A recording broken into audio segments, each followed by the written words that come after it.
computadora.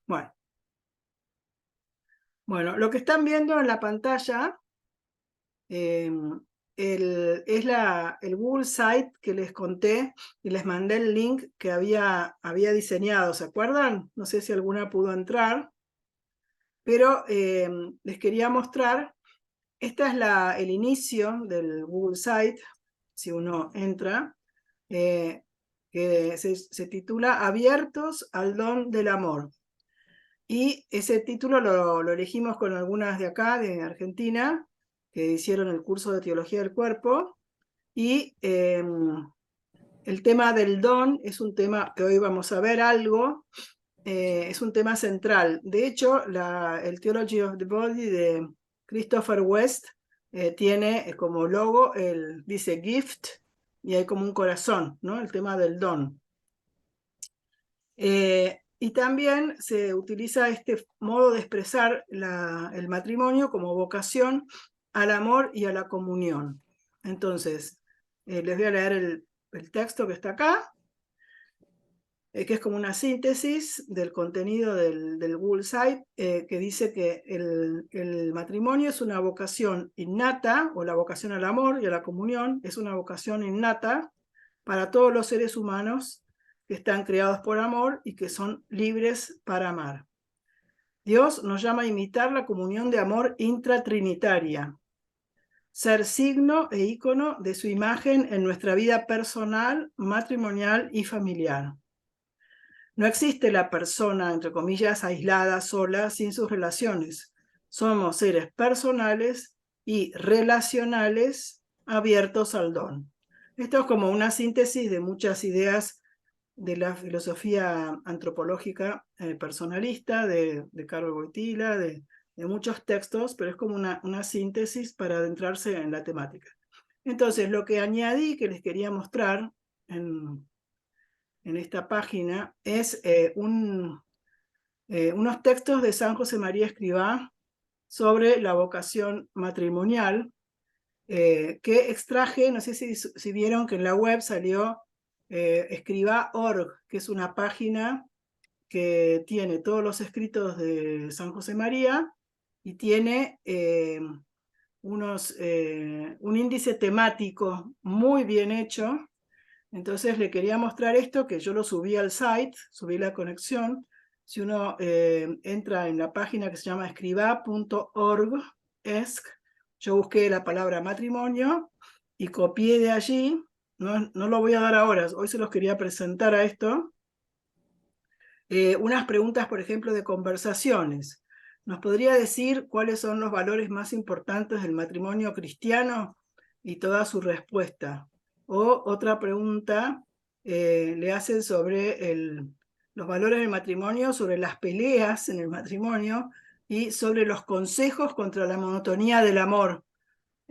Bueno, hay montones de textos súper interesantes que quizás al estar reunidos de amigos de Dios, de Surco, de Forja, de las cartas de San José María, todo ordenado por temas, enriquece mucho esa lectura. No es solo la homilía sobre la vocación al matrimonio, sino que es todas sus enseñanzas, que son súper prácticas y que pienso que pueden servir como complemento a todo este desarrollo teológico de la vocación matrimonial. Por ejemplo, hay un subtítulo que dice peleas, discusiones, es decir, la vida, cómo se puede santificar esa vida de convivencia conyugal. Bueno, y así. Hay otro que dice amor conyugal, entrega de los cuerpos. Hoy justamente vamos a hablar del cuerpo, su significado y el don de los cuerpos, del don recíproco de los cuerpos. Y me gustaba como decía San José María, hablando del matrimonio, del amor limpio entre el varón y la mujer, dice así: el amor que conduce al matrimonio y a la familia puede ser también un camino divino, vocacional, maravilloso, cauce para una completa dedicación a nuestro Dios. Realizad las cosas con perfección, os he recordado, poned amor en las pequeñas actividades de la jornada. Descubrid, insisto, ese algo divino que en los detalles se encierra. Todo eso nos suena, ¿no?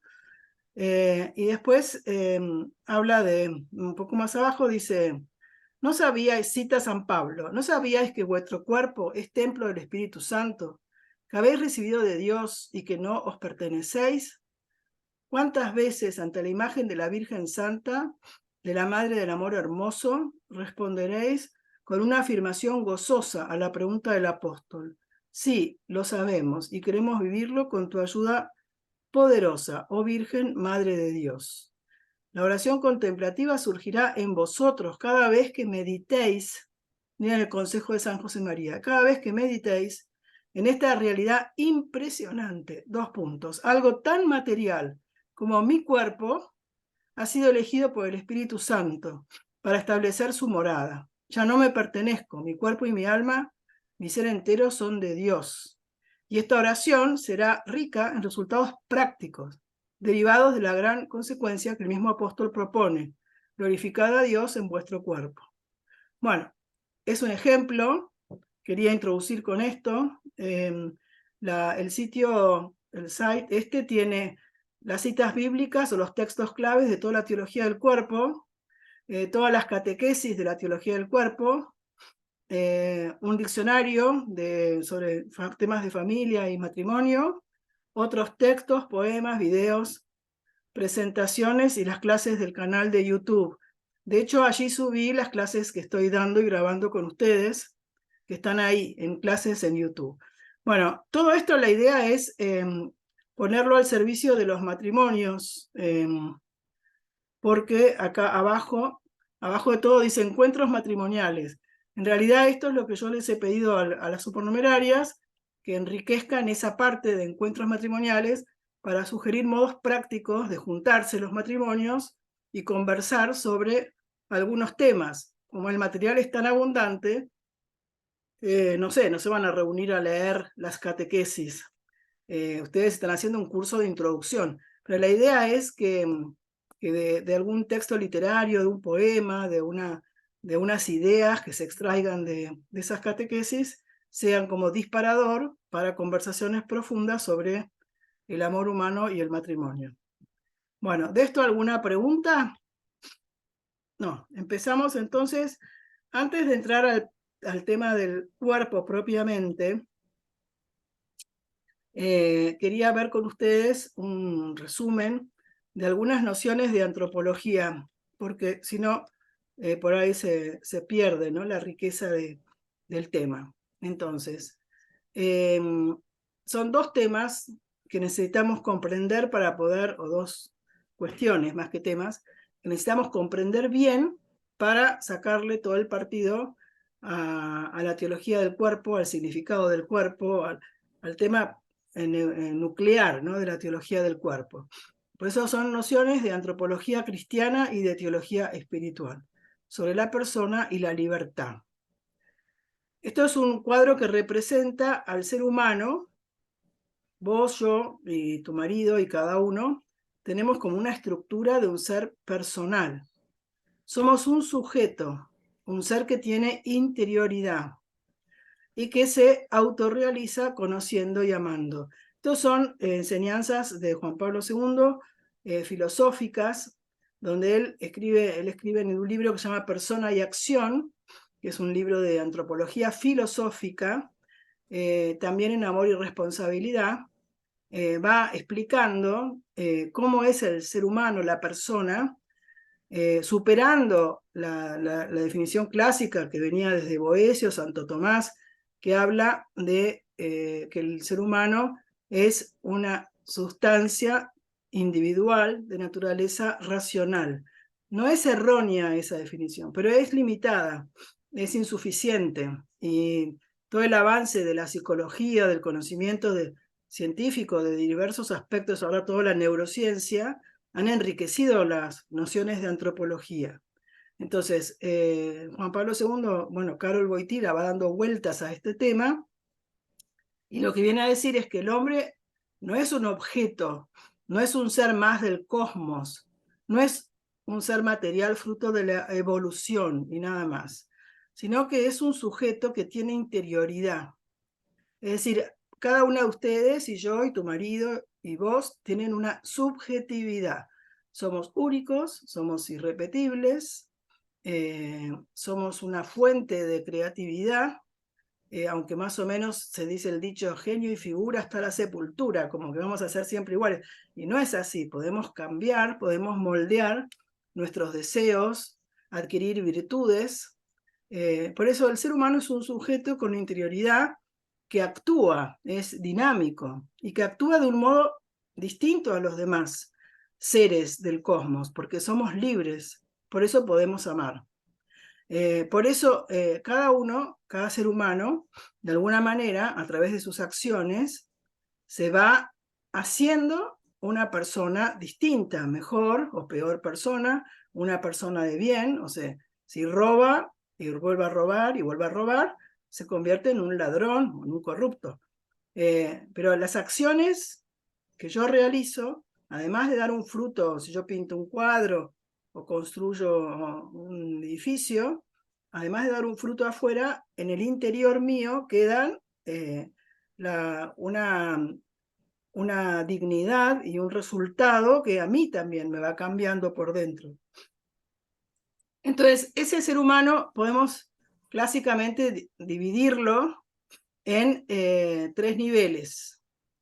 Tenemos una subjetividad corporal que se identifica con el nivel de las plantas y los animales, vegetativa, donde se producen reacciones y actividades de las que nosotros no somos la causa. Por ejemplo, me voy a hacer un estudio de corazón, no sé si alguna vez se hicieron, y uno siente el correr de la sangre, como si hubiera un río adentro nuestro.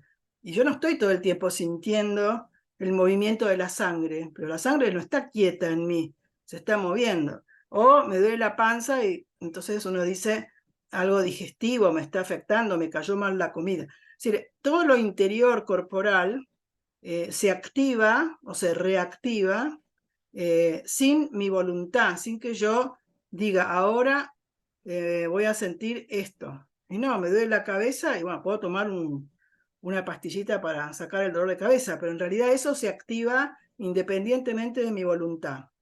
Esa es la subjetividad propiamente corporal. Pero esa subjetividad mía corporal está unida a mi subjetividad psicoemotiva. Acá Pilar, que es psicóloga, de esto podría dar un curso, ¿no? La emotividad, No, ¿no? Seguro que sí. Pero en este nivel seguimos siendo un poco pasivos. Algo ocurre en mí, no sé qué me pasa, me siento así, estoy medio sin fuerzas, tengo un bajón, no me siento con ilusión, con ánimo. Tenemos como una sensibilidad espontánea, o me encuentro con alguien que con una sonrisa que me contagia y irradia simpatía y se produce esa química, ¿no? Con las personas, que se dice así, hay química, hay afinidad, hay interés. Entonces, lo psicoemotivo, algunos dicen que es como lo que se llama la esfera mixta del hombre. ¿Qué quiere decir eso? Mixta, es decir, es una mezcla de lo corpóreo, sensible, con lo racional o intelectual. No somos compartimentos estancos, no es que es como que si tomara una rana, la parto al medio y le investigo las partes del cuerpo, no. Los seres humanos somos una unidad, una subjetividad que actúa, que es dinámica, pero que tiene como distintos niveles, ¿no? Que es lo que trata de explicar Carol Wojtyla, analizar profundamente en persona y acción. La subjetividad psicoemotiva dice que es como la paleta de un pintor. Hay muchos matices, ¿no? Muchos colores. Y la vida sin emotividad, sin los afectos, sería una vida muy poco humana, ¿no? Podríamos decir. Pero todavía hay un nivel superior, que es el nivel como espiritual, consciente, donde está el yo, donde está mi inteligencia y mi voluntad. Yo soy la que actúo. Por ejemplo, voy en un colectivo y me empujan, me tocan el brazo y no sé, me siento que me agarran, me empujan. Yo no digo cuidado con mi brazo, yo digo no me toques, no me toques a mí. yo, porque soy una unidad, no es que solo me toco el brazo, ¿no? A veces te duele la uña del dedo gordo del pie y lo sentís hasta acá, ¿no? Como que hay una unidad, incluso se despiertan enfermedades como consecuencia de problemas, de situaciones dolorosas, de sufrimientos. Somos una unidad, eso psicobiológica. Y el espíritu tiene una incidencia también en esto, en el yo. Por eso, Juan Pablo II o Karol Wojtyla mejor habla de la integración que necesitamos hacer cada uno, integrar estos niveles, ¿sí? Porque en realidad, desde la revelación sabemos que el pecado original alteró esa armonía interior entre el cuerpo y el espíritu. Y esa armonía que teníamos, de la que gozaban el primer hombre y la primera mujer, se rompió. Y aunque no se arruinó completamente, como diría Lutero, la naturaleza humana no se arruinó completamente, pero sí perdió mucho en como consecuencia del pecado original. Entonces, el trabajo de integración en mi estructura personal, que es el trabajo de la maduración, de la madurez. Una persona es madura cuando ha logrado un cierto equilibrio y una cierta armonía de todas esas dimensiones. Si una persona es muy reactiva y le dicen algo y salta y grita y se enoja, bueno, todavía no ha podido modelar sus sentimientos, digamos, ¿no? Y los expresa de un modo violento. Entonces falta madurez, se dice. Y a la vez, el hombre, este yo, este sujeto que actúa, trasciende, es trascendente. Leonardo Polo, que es un filósofo español de la Universidad de Navarra, ya fallecido, que elaboró una antropología, la llamaba antropología trascendental, porque ponía el acento en esta dimensión del sujeto humano que trasciende a los demás seres, es completamente diferente de los demás, y él decía que había unos trascendentales, no solo el bien, la belleza, y la verdad, que son trascendentales de todo ser creado, sino que hay unos trascendentales propios del ser humano. Por ejemplo, la libertad. Entonces, la libertad, Santo Tomás decía que era una cualidad de la voluntad, del acto libre. Karol Wojtyla dice que es una propiedad de toda la persona que es libre. Leonardo Polo dice que es un trascendental. Expliquen como lo expliquen, en definitiva, lo que sí estamos todos de acuerdo es que yo soy un ser libre. Por eso podemos decir, yo soy persona, yo soy libre, me determino a mí mismo, juzgo, elijo y decido. A veces uno puede actuar precipitadamente, sin prudencia, y hacer cosas que uno se arrepienta después de haber hecho.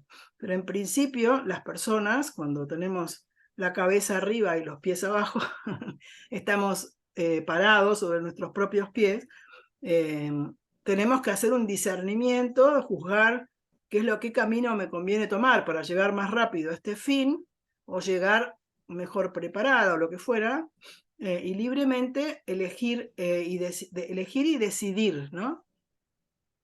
Acá está puesto en forma de verbos lo que hace la persona: busca, ama, quiere, tiende hacia, desea. Son todas acciones del ser humano, ¿no? Yo deseo, yo tiendo al bien. Yo veo, no sé, paso por Fredo, una heladería acá en Argentina que tiene helados ricos, y ¡ay, qué ganas de tomar un helado! Un deseo, ¿no? Después tengo una tendencia a pasarlo bien, a estar cómoda. O yo quiero, una madre puede decir, yo quiero tener un hijo, lo quiero educar de esta manera. Bueno, amo, busco. Y también, bueno, y el objeto de todas esas acciones siempre es un bien. Lo ideal es que sea un bien verdadero. A veces es algo que tiene apariencia de bien, y en esa apariencia de bien me equivoco, y lo busco y lo amo y lo deseo, pero quizás no es un bien verdadero. O no sé, por ejemplo, el que se pone de novio con una persona que no es la persona para compartir la vida, pero está muy enamorada. Entonces la parte de los valores se le oculta y no termina de ver con claridad y apartarse de esa elección que quizás la conduce a la infelicidad. Ayer me contaba una madre, ¿no?, de una hija que se había puesto de novia con un chico que no era, ella se daba cuenta que eso iba al fracaso, pero bueno, la chica estaba muy enamorada y se rezó, rezó, rezó, y al final el chico cortó con ella y se fue a su ciudad de Puerto Rico, de no sé dónde. Y ahora se está por casar con un buen chico. Entonces, ella decía, bueno, ahí Dios intervino, porque quizás la persona no era libre para decidir, estaba tan enamorada, ¿no?, supuestamente, que no estaba poniendo la cabeza para elegir la persona para compartir una vida, ¿no? Bueno, es todo un tema, el bien. Ese bien verdadero siempre es lo que motiva, lo que me mueve, lo que para mí es un valor. En el libro Memoria e Identidad, Juan Pablo II dice, los valores son esas luces que se iluminan a medida que yo me trabajo a mí mismo. ¿Qué es lo que pasa? Que a veces uno se enceguece, no ve los valores, no ve las cosas buenas, porque no quiere cambiar de vida, o no quiere comprometerse, o no quiere, no sé, por ejemplo, los chicos ahora que no se quieren casar.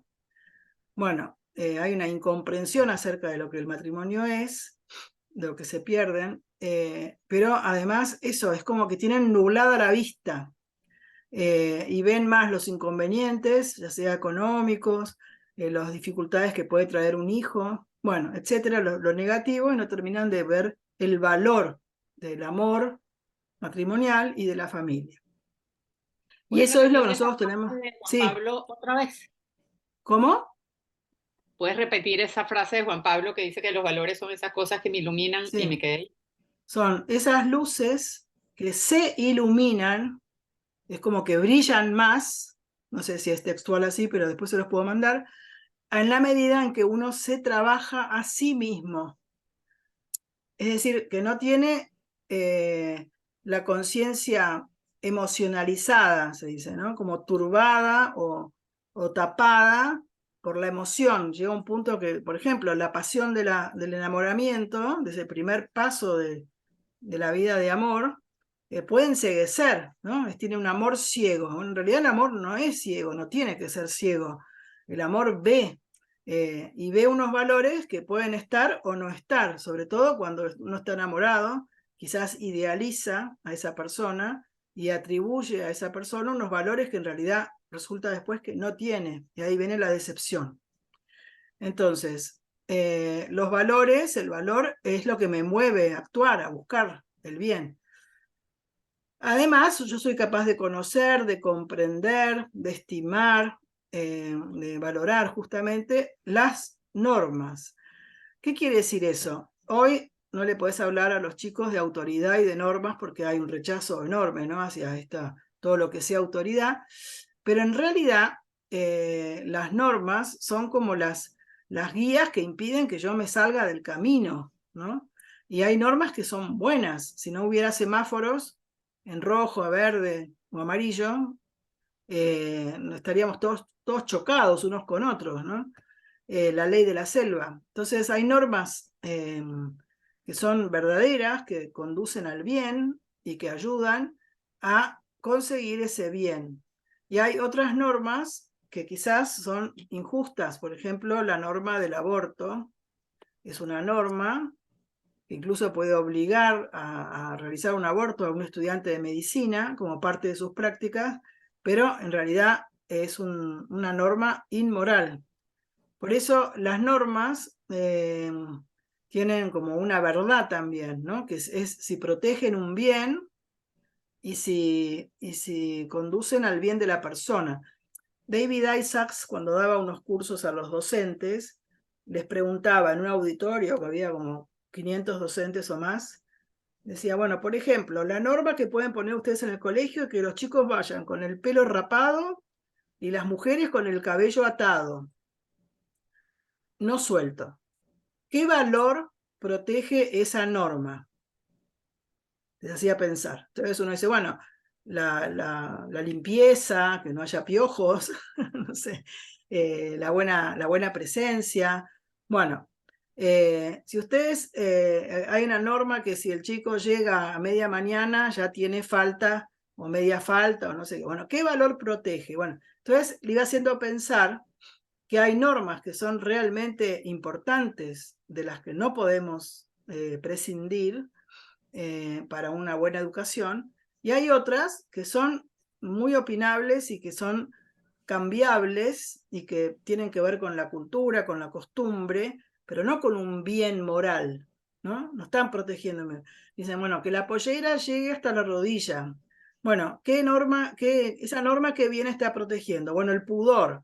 Pero bueno, ¿tiene que ser hasta la rodilla o puede ser 5 centímetros más arriba? Bueno, entonces, ir haciendo pensar, ¿no? Los padres también en la educación de los hijos tienen que pensar las normas que les imponen, de volver a una determinada hora, de avisar a dónde están, de no sé qué. Bueno, son normas familiares que la persona tiene que asumir por dentro como un deber, como algo que le empuja a obrar de ese modo.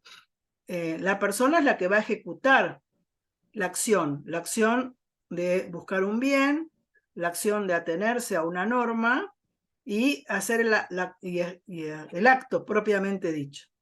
Por eso, como la persona tiene que realizar acciones libres, lo que tiene que hacer es interiorizar las normas.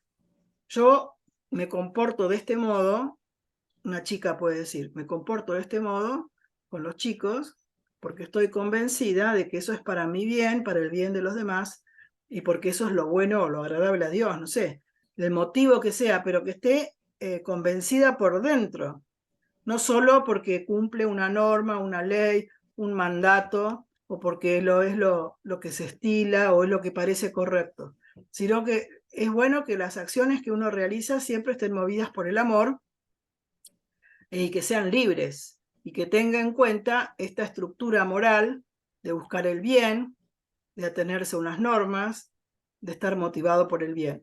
Nuestra tarea es hacer brillar los verdaderos valores, mostrar con luces nuevas, iluminar, podemos decir, lo que es el matrimonio, lo que te puede deslumbrar del amor humano, porque es la manera de atraer al bien, ¿no?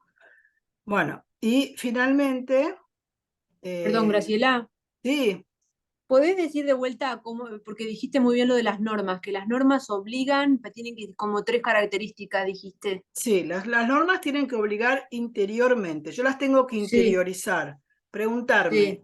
¿qué bien protegen? Es bueno preguntarse, ¿qué bien protege esta norma? Para ver cuál es el sentido. La norma Ujú. en sí misma no puede ser una norma, se dice heterónoma, como de afuera, me constriñe, me obliga, bueno, hay que hacerlo así porque papá y mamá dicen que hay que hacer así, pero lo ideal es que en ese discernimiento de lo normativo uno descubra el bien al que está protegiendo esa norma. Yo Ajá. me quiero levantar puntual a la mañana para llegar al colegio o para ir a la universidad. Bueno, qué bien estoy protegiendo, ¿no? La adquisición de virtudes, la fortaleza. Los chicos tienen que aprender a tener frustraciones. Bueno, es decir, que los padres tienen que pensar mucho, sobre todo porque cuando los hijos son chicos van rigiendo la vida familiar con unas normas. Pero en la educación, cada uno tiene que asimilar, interiorizarlas, ese es el punto. Y preguntarse el para qué, el bien que protegen, ¿sí? Y evitar lo que se llama la emocionalización de la conciencia, porque la que juzga en el ser humano es la inteligencia en su luz de juicio, que es la conciencia moral. Esto conviene o esto no conviene. ¿Por qué? Y discernir, ¿no? Bueno, y para terminar este cuadro antropológico así breve, es que, ahora les escucho todas las preguntas, es que somos los seres humanos un yo y un tú, no somos seres aislados. De alguna manera usa Juan Pablo II esta expresión, que cada uno participa en la humanidad del otro. ¿Qué quiere decir? Que todos nos autoeducamos y nos educamos con los demás. Yo aprendo todo el tiempo, aprendo de todas mis relaciones. Por supuesto, en la niñez y la juventud, los chicos son objeto de educación, ¿no? Y van aprendiendo lo que está bien, lo que está mal, no gritar, no poner los dedos en el enchufe, lo que sea. Pero esta conciencia de que somos educados por los demás y nosotros, con nuestro comportamiento también, educamos a los demás, es una participación en el crecimiento humano de los demás, de las demás personas, porque tenemos como, eso lo dice Benedicto XVI, una libertad compartida. La libertad no es solo un bien individual, como dice un liberalismo extremo.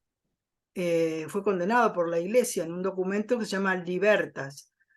Pero sí, nosotros amamos la libertad, respetamos la libertad del otro, pero la libertad no es solo individual, es una libertad compartida, porque si no es la ley de la selva, la libertad individual. Bueno, cada uno que tenga entonces la televisión en su cuarto para ver el programa que quiere, los horarios que cada uno le gusten, etcétera, ¿no? No, nosotros tenemos una relación con los demás, a nivel familia, a nivel yo, tú, matrimonio, porque esta expresión la dice Karol Wojtyla, la dice Leonardo Polo, el ser humano coexiste, existe con, coactúa, actúa junto con otro.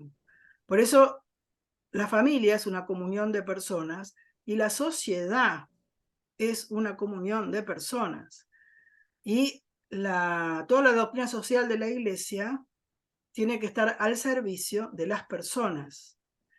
Digo porque acá en Argentina, ahora con las elecciones y esto, se critica la supuesta justicia social porque parece que es robarle a los que laburan y repartirlo entre los pobres sin merecerlo, ¿no? Pero eso no es justicia social, eso es robo.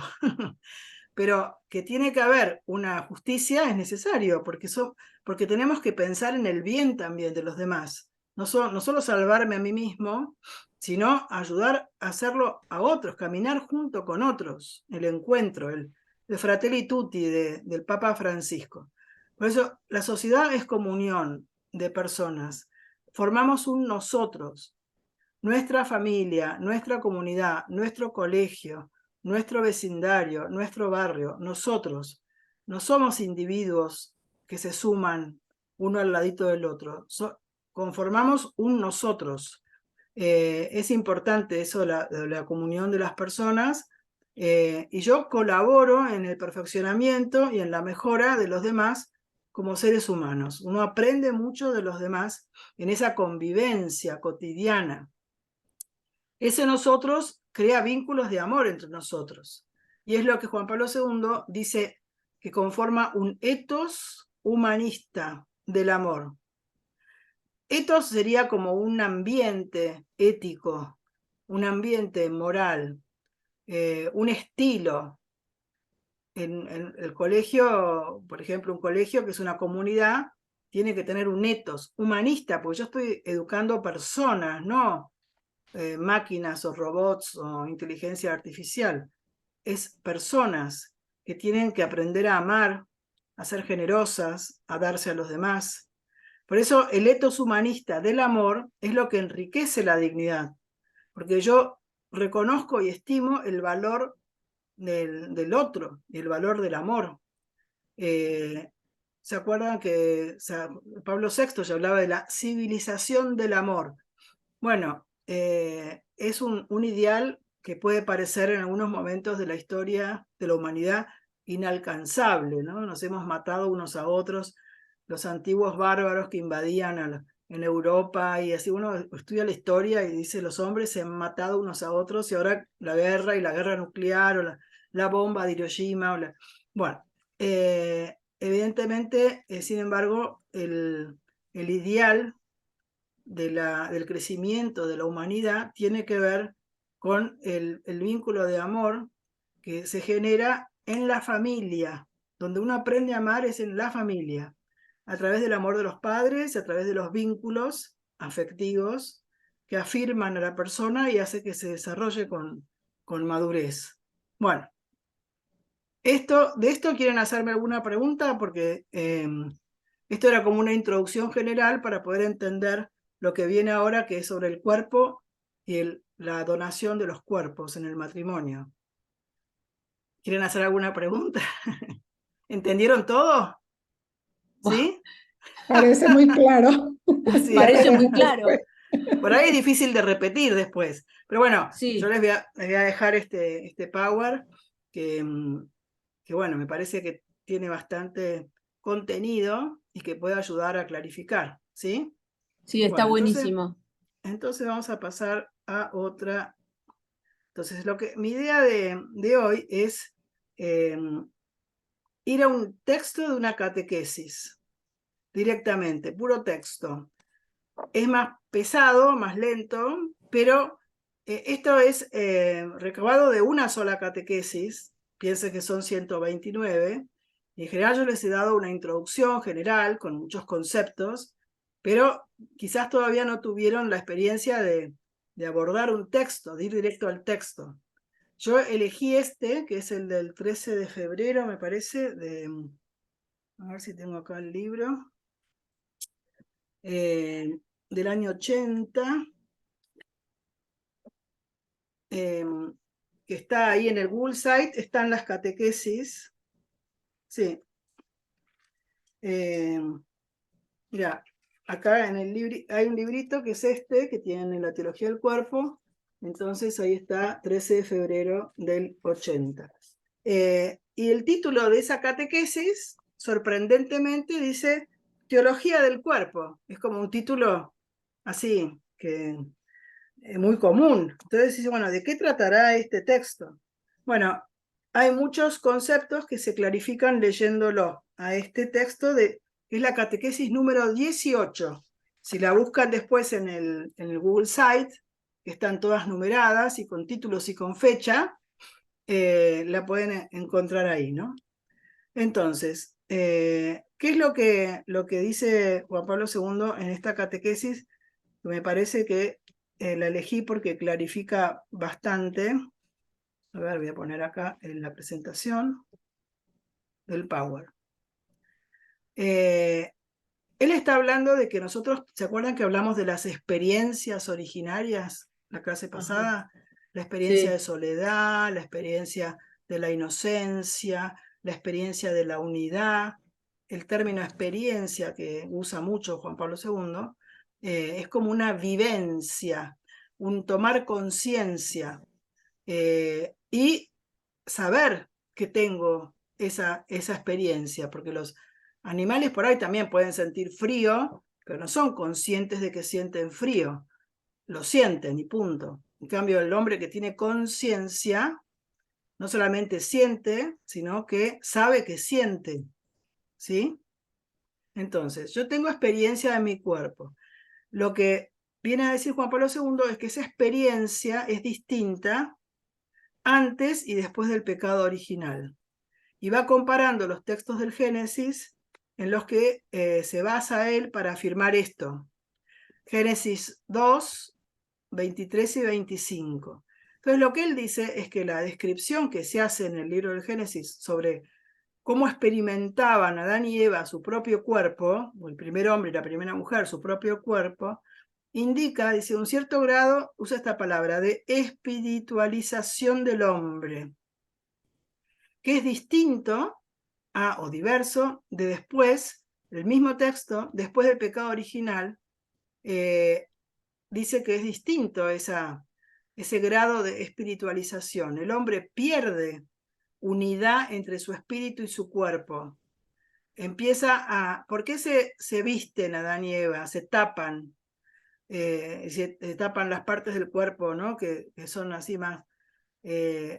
¿Por qué? Porque en realidad dejan de ver en el otro a la persona mujer, a la persona varón, dejan de ver la belleza de esa persona, la dignidad de esa persona, dejan de poder verla con los ojos de Dios.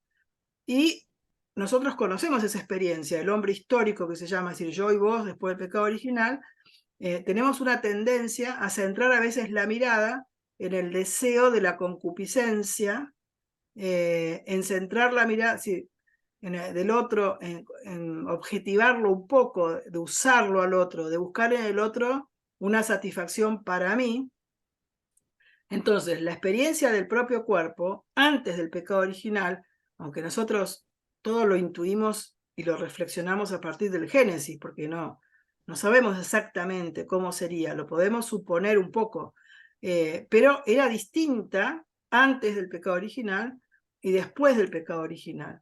¿Por qué se tapan Adán y Eva? ¿Por qué se sienten como controlados por Dios y se esconden? Es porque han perdido esa armonía dentro, esa espiritualización de ver a la persona detrás del cuerpo, de ver el cuerpo como una expresión de la interioridad de la persona.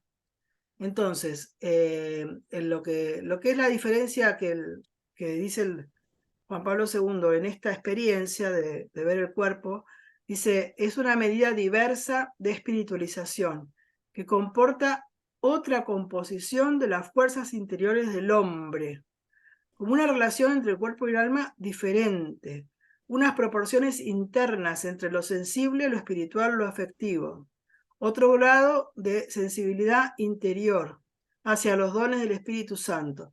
Es decir, se arruina, se pierden los dones, en doctrina decimos los dones preternaturales, se pierde la unidad interior.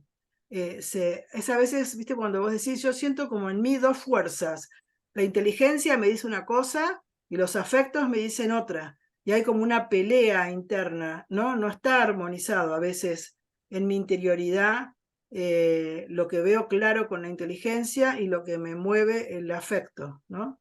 Entonces, esa medida de espiritualización se degrada. El hombre estaba hecho imagen y semejanza de Dios, con un cuerpo y con un espíritu. Con un cuerpo que se llama esponsal, pero vamos a explicar bien qué significa, con una distinción entre la humanidad varón, la humanidad mujer, pero en un momento esas proporciones armoniosas que eran fruto también de las gracias que se llaman preternaturales, se dislocan, se vuelven locas, ¿no? Entonces, no es lo mismo el hombre antes del pecado y el hombre después del pecado, ¿sí? El hombre y la mujer. Graciela, Sí, perdóname, con respecto a esto, entonces, la espiritualización del hombre, que sería antes del pecado original, sí, después, lo que él dice acá, la experiencia del hombre histórico es después del pecado original, sí. El hombre eso histórico es es así, después del pecado original. después del pecado original. El hombre histórico, que es el hombre, tiene como dos momentos, el hombre histórico después del pecado original y el hombre histórico redimido después del pecado original. El hombre histórico en pecado y el hombre histórico redimido. Porque aunque Perfecto. no es que volvés al origen, pero un poco la propuesta de Jesús cuando les dice, al principio no fue así, que el hombre no separe lo que Dios unió, él está pretendiendo que en cierto modo volvamos a vivir como Dios quería al principio. ¿Y cómo voy a hacer eso con si tengo arruinada mi naturaleza? La naturaleza no está arruinada, está dañada, pero tiene posibilidades de ser redimida, es decir, de ser sanada, de ser corregida, de contar con la gracia para volver a espiritualizarme de alguna manera. Y a medida que uno crece en gracia de Dios y en vida contemplativa, uno se convierte en un ser más espiritual. Y el espíritu empuja, mueve a obrar bien, a buscar el bien, etc. Fíjate que cuando hablemos de la resurrección de los cuerpos, vieron, los chicos les divierte muchísimo eso que Jesús resucitado aparece y atraviesa las paredes y se presenta ahí sin que nadie, no sé, cómo les parece medio fantasioso todo, ¿no? Pero bueno, es un cuerpo, dice, tocame, mirá las manos, mirá la lanza en mi costado, ¿no? Las heridas del cuerpo de Jesús resucitado, que muestran que es el mismo cuerpo. Come con los apóstoles para mostrarles que es un cuerpo, ¿no? Que no es un fantasma. Sin embargo, es un cuerpo espiritualizado, que tiene el don de ubicuidad y otras características, que así suponemos que será nuestro cuerpo cuando resucite. Y de hecho, Dios dice que no nos vamos a casar en el sentido del casamiento, ¿no? De unirnos sexualmente en el cielo. Es una medida de amor espiritual, una comunión de amor que supera, ¿no? Engrandece a la unión física, ¿no? Por eso el estado de gracia que tenían Adán y Eva, nuestros primeros padres, era un estado de inocencia originaria, ¿no? La teología y el magisterio lo fueron explicando a esto que está en el Génesis, y ahí en ese número 1 cita en la catequesis en latín el Concilio de Trento, cuando define, vieron que el Concilio de Trento define dogmas o verdades que son dogmáticas. Entonces dice, el que diga que esto no sé qué no ocurrió de esta manera, sea anatema, ¿no? Bueno, entonces anatema sit. ¿Qué es lo que define la Iglesia? Que en el cielo, antes del pecado original, el ser humano gozaba de unos dones que se llaman preternaturales, y tenía una perfecta armonía entre su cuerpo y su espíritu, que veía en el otro reflejado el rostro de Dios y la dignidad de la persona, y que fueron creados varón y mujer. Eso está en el Génesis de la palabra de Dios. Entonces, por eso Jesús, cuando les habla a los de su época y nos habla a nosotros en el Evangelio, es como que nos dice, al principio no fue así, con lo cual vuelvan al principio, piensen cómo fue el designio de Dios, qué es lo que Dios quería cuando nos creó. Nos dio un don, el don de la creación y el don de la inocencia originaria, el don del espíritu y el don de la semejanza. Nos hizo semejantes a Él. En general, en la historia de la teología, se ha hablado de la semejanza de cada persona con Dios. Yo soy imagen y semejanza de Dios. Vos también sos imagen y semejanza de Dios. Pero Juan Pablo II dice, no solo cada uno es imagen de Dios, la semejanza se adquiere a través del vínculo de amor. Porque Dios no es soledad. Dios es familia, es relaciones de amor. Es el Padre, el Hijo y el amor Espíritu Santo, que es el don. Y la Trinidad, el misterio de la Trinidad, habla de una comunión de amor de las personas divinas. Y nos hizo a su semejanza porque nos hizo para que imitáramos esa comunión de amor en este mundo, en el matrimonio, en la familia y en la sociedad. Y nos invita a una comunión de los santos cuando nos vayamos al cielo, ¿no? Por eso el hombre antes del pecado original tenía ese don, el don de la inocencia. Y una gracia especial que Dios nos dio con la creación, de que uno fuera para el otro, como esa certeza interior que tiene Adán cuando dice, esta sí que es hueso de mis huesos, carne de mi carne. En el fondo, ¿qué indica eso? Que es tan humana como yo, que los dos somos la humanidad, que fuimos hechos el uno para el otro, un don.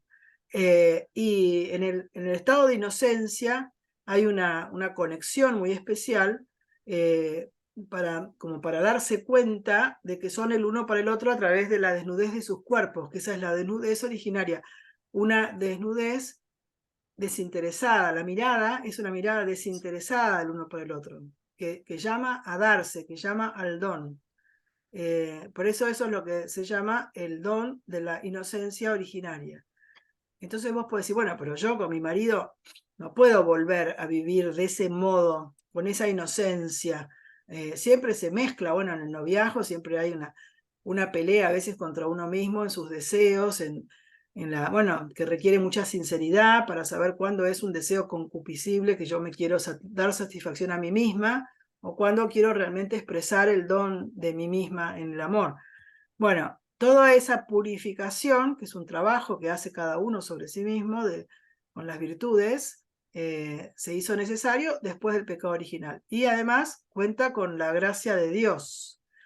Por eso Juan Pablo II en esta catequesis habla el etos del cuerpo. ¿Qué es el etos?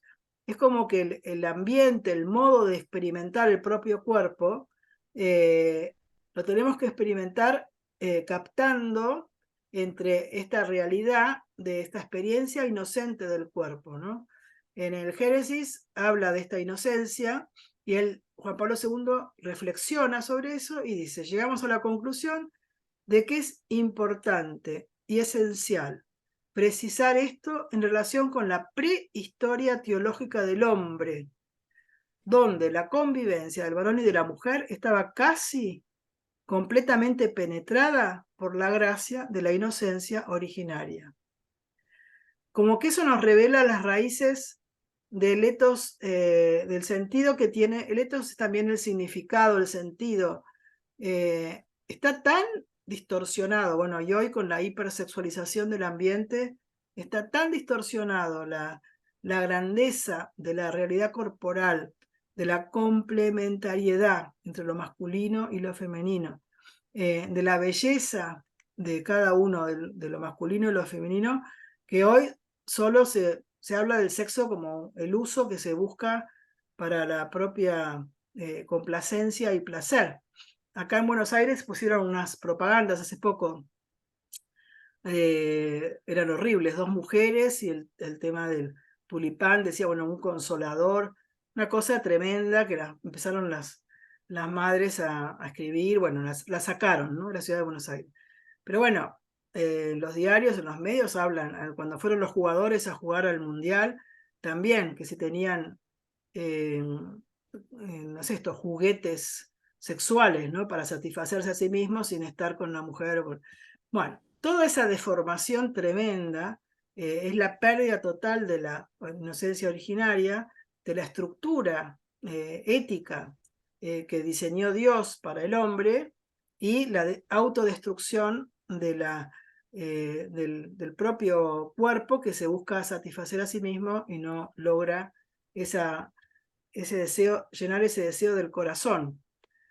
Dice en el número 4 de esa catequesis: el hombre entra en el mundo y casi en la trama íntima de su porvenir y de su historia, con la conciencia del significado exponencialicio del propio cuerpo, de la propia masculinidad y feminidad. Eso me recuerda cuando yo daba catequesis a chicas de 5º grado, 10 años, y leíamos el Génesis y el típico dibujito, ¿no?, de la serpiente, y bueno, toda la enseñanza de la catequesis a los chicos, que absorben todo. Y me preguntaba esto hace 40 años, cuando yo leí de la Biblia que decía varón y mujer los creó, incluso decía macho y hembra los creó. Y la chiquita levantó la mano y me dice: ¿y para qué revela Dios eso, si es obvio? ¿No? Macho y hembra los creó. ¿Para qué? Como que le parecía obvio, ¿sí? Varón y mujer, nena o nene. No le parecía necesario que Dios hablara de eso en el Génesis, ¿no? Porque el hombre entra en la historia con esa conciencia, cuando no tiene todavía el pecado, de que su cuerpo está hecho para donarse. Para el varón, donarse a la mujer, donarse al varón. Es un significado del cuerpo que en el principio se entendió bien, que llama Juan Pablo II esponsalicio. Pero yo, que vivo el celibato, también tengo un significado esponsal de mi cuerpo, porque esponsal no quiere decir que estoy llamada al matrimonio solamente, sino que somos varones y mujeres en la sociedad y somos complementarios unos con otros, y la humanidad es mujer y varón, o varón y mujer. Nos complementamos. Desgraciadamente toda la historia del feminismo y el machismo y todo ha ido como distorsionando esta riqueza que implica las diferencias entre varones y mujeres. No solamente las diferencias corporales, sino las diferencias psicológicas, intelectuales, o no porque sea uno más inteligente que el otro, sino por el modo de relacionarse con las cosas, ¿no? Por eso Juan Pablo II dice que mirar ahí a la inocencia originaria y esa conciencia de ese significado esponsalicio del cuerpo, es como el porvenir del ethos humano. Dios nos hizo así, tenemos que buscar volver a ese origen, y esto es muy importante, dice, para la teología del cuerpo. Debemos construir esa teología desde el principio, desde el Génesis, y seguir cuidadosamente las indicaciones de la palabra de Jesús. Es decir, Jesús nos da una enseñanza, por ahí es una frase, y él la analiza, le da vueltas, la profundiza, intenta como captarla, cómo era en el origen, como humanos. Y el origen, esto es muy importante llegar a eso, porque a veces el matrimonio se toma como si fuera el matrimonio de la sociedad civil, un contrato, un acuerdo, yo me comprometo a y vos te comprometés a tal, nos dividimos unas funciones, eso no es el matrimonio. El matrimonio civil se inventó muchísimo después del matrimonio natural, podemos decir, que es el matrimonio. ¿Quién lo inventó? Lo inventó Dios, lo originó Dios, en el Génesis está el matrimonio que se llama primordial o el matrimonio natural. Es que el hombre y la mujer han sido dados por Dios creador el uno al otro. Y esto no solamente la Adán y Eva, ¿no? Sino en toda la perspectiva de la existencia, del género humano y de la familia humana. Es como que destruir al matrimonio, destruir la familia, destruir la sociedad, es destruir la misma condición que Dios nos regaló, el don que Dios nos dio de ser varones y mujeres y de mantener la procreación de otros seres humanos a través de esa unión de dos, varón y mujer. Por eso, siempre, mira la palabra que usa Juan Pablo II, efectivamente, siempre los crea de este modo y siempre son así.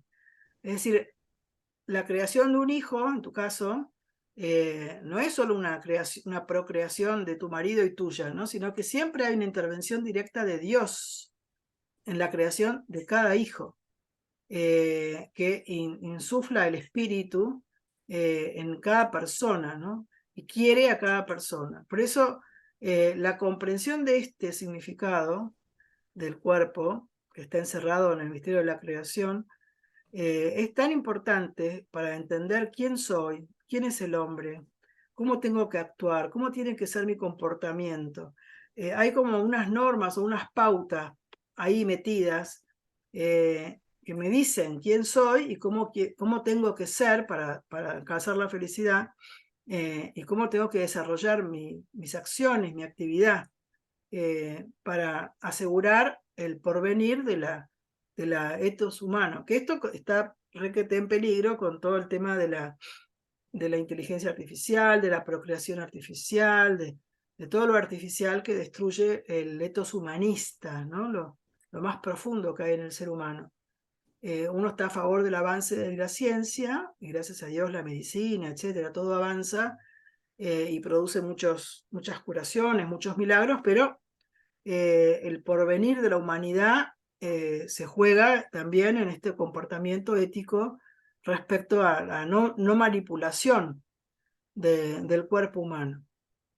Y para acabar este texto, dice que el varón y la mujer fueron creados para el matrimonio. Por eso dice, dejará el hombre a su padre y a su madre, se unirá a su mujer y vendrán a ser los dos una sola carne. Dice, se abre una gran perspectiva creadora, que es la perspectiva de la existencia del hombre, que se renueva continuamente por medio de la procreación, la autorreproducción, dice Juan Pablo II. Eso está arraigado en la conciencia de la humanidad y en la conciencia de ese significado esponsal del cuerpo. Pero, desgraciadamente, nuestra cultura se va perdiendo. Dice... en la conciencia particular significados con servicio del cuerpo. El varón y la mujer, antes de convertirse en marido y esposa, de esto habla el Génesis 4, surgen del misterio de la creación ante todo como hermano y hermana en la misma humanidad. ¿Esto qué quiere decir? Que la humanidad es varón y mujer.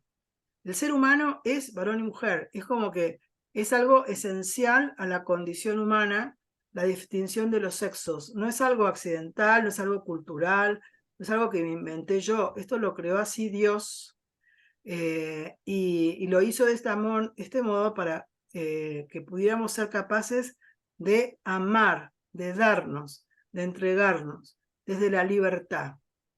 Por eso la vez que viene lo vamos a ver más en profundo, pero él habla de lo que es la libertad del don. La comunión de personas arranca de ese deseo de darme al otro, donde se encuentran dos sujetos humanos, varón y mujer, y entregan al otro su propia espiritualidad, su propio espíritu, su interioridad, a través también de una expresión externa, sexual, donde se conocen aún más profundamente y crecen el uno junto al otro, siendo el uno para el otro. Y eso es lo que a través de la castidad y de las virtudes tenemos que llegar a intentar vivir ese don, ese desinterés, esa comunión, superando la soledad originaria y ver al otro como un don. Una pregunta que te puedes hacer: yo pienso que fulano es para mí un don, tu marido piensa que vos sos para él un don, y esto se puede trabajar mucho en el diálogo matrimonial. El hombre y la mujer recíprocamente son un don, el uno para el otro. Dios permitió ese encuentro entre marido y mujer, se dio eso como un don, como una donación. Toda persona que se cruza en mi vida me resulta un don para mí, y yo puedo ser un don para los demás. Pero en el caso del matrimonio, más profundamente, el hombre y la mujer tienen que aprender a vivir esta relación donal, ¿no? Tienen que hacerse un don el uno para el otro, como fue en la creación. Y nacerá en sus corazones, dice Juan Pablo II, la vergüenza de la desnudez que no habían sentido en la inocencia originaria. De ahí nace la necesidad del pudor. Pero en realidad, a través de la castidad, de la virtud, también se pierde en algún sentido esa vergüenza en el sentido negativo, porque hay una transparencia entre los dos, que cuando se vive esa relación conyugal como un don del uno para el otro. Y eso es el ethos perfecto del don. Bueno, esto es la catequesis del 13 de esa que les dije, la número 18. Les animo a que la lean y la mediten en este tiempo hasta la próxima clase, porque ahí se contienen muchos significados. Habla de la libertad, habla del don, habla de la inocencia, habla de la desnudez, habla del matrimonio primordial, que es un invento de Dios, no un invento de los hombres, que después se convierte en matrimonio sacramental, como la unión de Cristo con la Iglesia, pero primero es un matrimonio primordial, es decir, algo natural, que está exigida por lo mismo modo en que Dios nos hizo, ¿no? Bueno, ¿preguntas? Hoy abordamos un texto directo, ¿eh? Esto es un nuevo desafío, porque no son fáciles, pero quería que aprovecharan a afrontar, a animarse a leer algo. Entonces, si buscan en ese site de Google, ahí están todas las catequesis, y es la número 18, hacen clic y se abre, está en la página de Vatican Va, el original. Y a veces es bueno meterse un poquito con alguna fuente, serían, ¿no? Una lectura no ya tan trabajada, sino como más propia de él. Es adquirir una capacidad para leer ese estilo de lenguaje. Sí, pero me parece que fue muy bueno que digamos, nos llevaste vos al texto y lo fuiste explicando, porque sí, digo, ya veníamos hablando de estos temas, me parece, no es que es todo nuevo, pero, o sea, vos ya lo habías dado todo como digerido, en cambio meterse acá con vos, bueno, fuiste caminando con nosotros en el texto, que fue eso es la idea, ¿no? Como para Ujú. ir abordando, porque a veces hay grupos de matrimonios que se están reuniendo, entonces le dicen, bueno, léanse las 4 primeras catequesis, y nada, se quieren matar porque no entienden Sí, nada, sí, ¿no? Como que te te querés desaniman. matar, sí. Te querés O matar es porque Te digo difícil, porque dice tanto en cada sí, palabra. sí, sí, cada sí. palabra. Y repite y va dando una vuelta. Es como el pensamiento espiralado. Empieza con un punto y vuelve a agarrar ese mismo punto. Te parece que está diciendo lo mismo, pero describe un aspecto más y vuelve otra vez. Y otra vez parece que está diciendo lo mismo y vuelve a describir o reflexionar sobre otra dimensión. Es como que va así, como una espiral, y va profundizando. Bueno, y todo el tiempo vuelve a lo mismo, parece que vuelve a lo mismo, pero no es lo mismo, está dando algo, y Igual te pone... digo que los otros días, Graciela, después de tu clase, me animé a meterme a leer la catequesis 5 que vos habías dicho. Sí, sí. Creo que habías dicho, me dijo Cori, de las 5 a las 7. Yo me acordaba a las 5, me metí y ayuda un montón, porque es como que primero digerimos un poco y después Claro, vas. claro, y entendés un Que poco era la más. soledad originaria, claro, entonces es como que todo, make sense, o sea, como que entendés primero, no sé, ponerle nombre Sí, a los animales y bueno, ¿y qué pasa en ese momento? O sea, y después qué pasa, ¿no? Entonces en cada etapa después vas como making sense, sí, de es cómo va así. tomando conciencia el hombre de que es de su subjetividad o de su persona, ¿no? Claro, es como Pero él filosóficamente hablaba de la experiencia, de la propia conciencia, y va tratando de meterse en el sujeto humano, analizando cuando toma conciencia de sí, cuando se da cuenta de que no estoy obligado a hablar de un modo, sino que puedo hacer lo que quiero, entonces la experiencia de la libertad. Bueno, todo eso mismo que lo hizo filosóficamente, lo aplica en la exégesis del Génesis. Juan Pablo II no hace una exégesis clásica, histórico, literaria, de los libros de la Sagrada Escritura. Hace una reflexión filosófica para extraer del Génesis qué nos dice Dios sobre cómo somos nosotros, del ser humano, una antropología teológica que brota de la revelación. ¿Se entiende? Entonces, Increíble.